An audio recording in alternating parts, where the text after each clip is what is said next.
Hello guys, Sonia Gandhi ప్రపంచంలోనే మూడవ అతి శక్తివంతమైన మహిళగా సోనియా గాంధీ ఎలా నిలిచిందో, కూలిపోతున్న కాంగ్రెస్ పార్టీని అంచెలంచెలుగా ఏ విధంగా పైకి లేపిందో, అసలు సోనియా గాంధీ ఎవరు మరియు ఆమె యొక్క జీవిత చరిత్రను కంప్లీట్ గా ఈ వీడియోలో తెలుసుకుందాం. సోనియా గాంధీ అసలు పేరు సోనియా మైనో. సోనియా గాంధీ డిసెంబర్ 9, 1946 లో ఇటలీలో జన్మించింది. ఈమె స్టెఫానో మరియు పావాలో మైనో అనే దంపతులకు జన్మించింది. వీరు రోమన్ కేథలిక్ కుటుంబంలో జన్మించారు. సోనియా తన ప్రైమరీ స్కూలింగ్ ని ఇటలీలో కంప్లీట్ చేసుకుని పై చదువులు చదవడానికి తన 18 ఏళ్ల వయసులో 1964 లో లండన్ లోని కేంబ్రిడ్జ్ సిటీలో బెల్ ఎడ్యుకేషనల్ ట్రస్ట్ లాంగ్వేజ్ స్కూల్లో చేరింది. అదే సమయంలో రాజీవ్ గాంధీ కూడా కేంబ్రిడ్జ్ సిటీలోని కేంబ్రిడ్జ్ యూనివర్సిటీలో తన ఇంజనీరింగ్ చదవడానికి చేరాడు. అయితే సోనియా గాంధీ తన చదువును చదువుకుంటూనే వర్సిటీ అనే రెస్టారెంట్ లో వెయిట్రెస్ గా పార్ట్ టైం వర్క్ చేసేది. ఇలా గడిచిన ఒక సంవత్సరం తర్వాత అదే రెస్టారెంట్ లో రాజీవ్ గాంధీకి మరియు సోనియాకి మధ్య పరిచయం ఏర్పడింది. ఈ పరిచయం చివరికి ప్రేమగా మారి వీరు 1968 లో హిందూ సంప్రదాయం ప్రకారంగా పెళ్లి చేసుకున్నారు. పెళ్లి తర్వాత సోనియా గాంధీ ఇండియాకు వచ్చేసి తన అత్తయ్య ఇందిరాగాంధీ ఇంట్లోనే ఉండసాగింది. అప్పటికే ఇందిరాగాంధీ ఇండియాకు ప్రధానమంత్రిగా పనిచేస్తుంది. రాజీవ్ గాంధీ పైలట్ గా పనిచేసేవాడు. సోనియా గాంధీ మరియు రాజీవ్ గాంధీలకు రాహుల్ గాంధీ మరియు ప్రియాంక గాంధీ జన్మించారు. ఇంతలోనే రాజీవ్ గాంధీ సహోదరుడైన సంజయ్ గాంధీ 1980లో తను వెళ్తున్న విమాన ప్రమాదంలో మరణించాడు. ఇలా జరిగిన 4 ఏళ్లకే అంటే 1984లో సోనియా గాంధీ అత్తైన ఇందిరాగాంధీని భయంకరంగా తన ఇంట్లోనే కాల్చి చంపారు. అప్పటికే ఇందిరాగాంధీ ఇండియాకి ప్రధానమంత్రిగా బాధ్యత వహిస్తుంది. ఆ తర్వాత తన కొడుకైన రాజీవ్ గాంధీ ప్రధానమంత్రిగా అతి చిన్న వయస్కుడైన కేవలం 40 సంవత్సరాల వయసులో 1984 నుంచి 1989 వరకు ప్రధానమంత్రిగా పనిచేశాడు.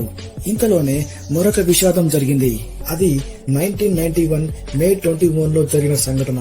ఆ రోజు రాజీవ్ గాంధీ ఎన్నికల ప్రచారంలో తమిళనాడులోని పెరంబదూర్లో సభను ఏర్పాటు చేశారు. ఈ సభలో ఒక్కసారిగా బాంబు పేలి రాజీవ్ గాంధీ అక్కడికక్కడే మరణించారు. ఇలా ఒక్కసారిగా సంజయ్ గాంధీ మరణం, ఇందిరాగాంధీ మరణం, రాజీవ్ గాంధీ మరణంతో సోనియా గాంధీ దిగ్భ్రాంతికి లోనైంది.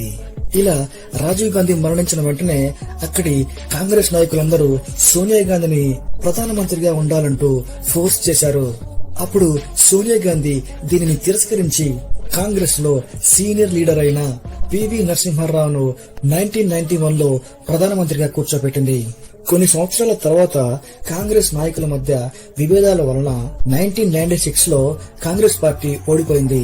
ఇదంతా గమనించిన సోనియా గాంధీ 7 ఏళ్ల తర్వాత 1998లో కాంగ్రెస్ పార్టీకి అధ్యక్షురాలుగా పట్టాలను తీసుకుంది. ఆ తర్వాత 2004లో జరిగిన ఎన్నికల్లో కాంగ్రెస్ పార్టీ బంపర్ మెజార్టీతో గెలిచింది. కాంగ్రెస్ పార్టీలోని నాయకులందరూ సోనియా గాంధీ ప్రధానమంత్రి అవుతుందని అనుకున్నారు. కానీ సోనియా గాంధీ ప్రధానమంత్రి అవ్వకూడదని, ఆమె ఇటలీకి చెందినామని ఎన్డీఏలోని సీనియర్ నాయకురాలైన సుష్మా స్వరాజ్ దీనిని పూర్తిగా వ్యతిరేకించారు. దీనితో సోనియా గాంధీ మన్మోహన్ సింగ్ ని ప్రధానమంత్రిగా ప్రకటించింది. అయితే సోనియా గాంధీ 1983లోనే ఇటలీ పౌరసత్వాన్ని కలిగి ఉంటూనే ఇండియా పౌరసత్వాన్ని పొందాలనుకుంటుంది. కానీ ఇండియాలోని రాజ్యాంగం ప్రకారం కేవలం ఒక పౌరసత్వాన్ని మాత్రమే కలిగి ఉండాలి. దీంతో సోనియా గాంధీ తన ఇటలీ పౌరసత్వాన్ని రద్దు చేసుకుని ఇండియా పౌరసత్వాన్ని 1983లోనే పొందింది. సోనియా గాంధీ దాదాపు 15 సంవత్సరాలు వరుసగా కాంగ్రెస్ అధ్యక్షురాలుగా ఎన్నుకోబడింది. దీని వలన అమెరికాలోని ఫోర్బ్స్ మ్యాగజైన్ లో ప్రపంచంలోని 3వ అతి శక్తివంతమైన మహిళగా సోనియా గాంధీ నిలిచింది. ఆ తర్వాత 2017లో సోనియా గాంధీ తన అధ్యక్ష పదవికి రాజీనామా చేసి తన కొడుకుని రాహుల్ గాంధీని కాంగ్రెస్ అధ్యక్షుడిగా నియమించింది. ఈ విధంగా సోనియా గాంధీ తన కుటుంబంలో ఒకదాని తర్వాత ఒకటి విషాదం నెలకొంటున్న ఒక మహిళగా కూలిపోతున్న కాంగ్రెస్ పార్టీని నిలబెట్టడంలో ముఖ్య పాత్ర పోషించింది. గైస్, మీకు ఈ వీడియో నచ్చినట్లయితే నా ఛానల్ సబ్స్క్రైబ్ చేయండి. Thanks for watching. See you in next video.